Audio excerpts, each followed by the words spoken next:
बिस्मिल्लाहिर्रहमानिर्रहीम। अस्सलाम वालेकुम रहमतुल्लाहि वबरकातुहू। मैं Atiqullah Mir, teacher boys middle school Haripura, zone Langate से। आज का जो क्लास है that is class 8th। Subject is science and the topic is materials, metals and non metals. तो इस टॉपिक के हम आज क्वेश्चंस कर रहे हैं। आज हमें क्वेश्चन नंबर 5 करना है, इसलिए आप अपनी बुक भी खोल लीजिए। ऑन पेज नंबर 143 वहाँ पे क्वेश्चन नंबर 5 जो है that is some properties are listed in the following table, distinguish between metals on the base of these properties. नीचे एक टेबल बना हुआ है, वहाँ पे कुछ प्रॉपर्टीज़ लिखी हुई है, हमें डिस्टिंग्विश करनी है metals from non metals on the basis of these properties. In properties को हमें डिस्टिंग्विश करना है मेटल्स और नॉन मेटल्स में। तो नंबर फर्स्ट है प्रॉपर्टी में अपीयरेंस, यानी अपीयरेंस कैसी होती है मेटल्स में और अपीयरेंस कैसी होती है नॉन मेटल्स में।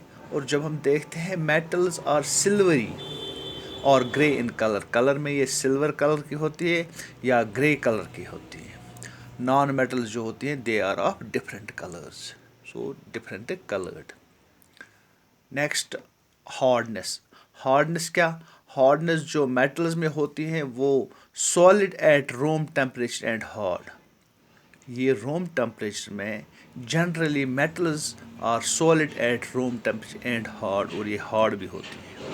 नॉन मेटल्स में ये जो हार्डनेस है, नॉन मेटल्स में ये सॉलिड भी होती हैं, लिक्विड भी होती हैं और गैस फॉर्म में भी होती हैं eight room temperature and brittle, और ये ब्रिटल होती है यानी ये टूट सकती है, ये हार्ड नहीं होती।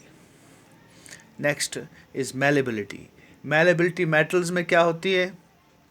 Metals can be beaten into sheets. It is the property malleability where metals can be beaten into sheets. So this is present in metals. So metals can be beaten into sheets. Non metals में जो होते हैं non metals non malleable होते हैं, इनको sheets में तब्दील नहीं किया जा सकता। Next is ductility. Ductility क्या होती है? Ductility can be drawn into wires. Metals में metals are ductile, so they can be drawn into wires. Non metals are non ductile. Next heat conduction metals में होती हैं present, and in non metals heat conduction is not there, so it is here absent. इसी तरह number 6 है conduction of electricity conduct करती है metals, yes that is possible in metals, और non metals में हीट कंडक्शन ऑफ इलेक्ट्रिसिटी नहीं होती, so this is not possible here in non metals. हो गया ये क्वेश्चन नंबर 5। अब हमें question number 6 that is give reason for the following. हमें कुछ क्वेश्चन नीचे हैं, इनके हमें कुछ स्टेटमेंट्स दी हुई है, इनके हमें रीजंस लिखने हैं। Number A, aluminium foils are used to wrap food items, यानी ये जो एल्युमिनियम फॉइल्स होते हैं, एल्युमिनियम के कवर्स जो होते हैं उनमें फूड आइटम्स को रैप किया जाता है। ये क्यों? इसका हमें रीज़न बताना है। इसका आंसर हमने लिखा है aluminium foils are used to wrap food items because aluminium is malleable and less reactive to air and water. Aluminium को इसीलिए इस्तेमाल किया जाता है फूड आइटम्स को रैप करने के लिए क्योंकि ये जो एल्युमिनियम होता है ये मेलेबल है और ये लेस रिएक्टिव है, ये कम रिएक्टिव है टू आयर एंड वाटर, इसीलिए ये फूड आइटम्स रैप करने के काम आता है। क्वेश्चन नंबर इसी का बी है, क्वेश्चन नंबर 6 का B, immersion rods for heating liquids are made up of metallic substances.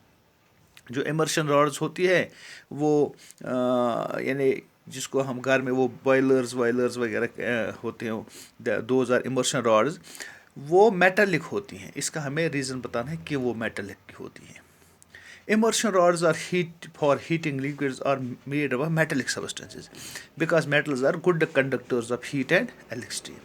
Immersion rods इसलिए मेटल की होती हैं क्योंकि वो गुड कंडक्टर ऑफ हीट होती हैं, गुड कंडक्टर ऑफ इलेक्ट्रिसिटी होती है, इसलिए वो मेटेलिक सब्सटेंस की बनी हुई होती है। अब है इसी का सी, क्वेश्चन नंबर 6 का C, that is copper can not display zinc from it salt solution. यानी जिंक सल्फेट अगर हम लेंगे या हम कहेंगे जिंक सॉल्ट सोल्यूशन में, कॉपर इसको डिस्प्लेस नहीं करता है। ऐसा क्यों है? यानी कॉपर जिंक सॉल्ट सोल्यूशन में, यानी सॉल्ट सोल्यूशन में कॉपर जिंक को डिस्प्लेस क्यों नहीं करता है? इसका आंसर हमने लिखा है copper is less reactive than zinc. Copper जो है वो जिंक से कम रिएक्टिव है। As a result it can not replace zinc from it is salt solution. इसलिए कॉपर जिंक को रिप्लेस नहीं कर सकता। तो इस तरह से हो गए क्वेश्चन नंबर 6 के सी। अब हमें इसका डी है और क्वेश्चन नंबर 7, 8, 9 है। इंशाल्लाह वो हम कल करेंगे। तब तक खुदा हाफिज़।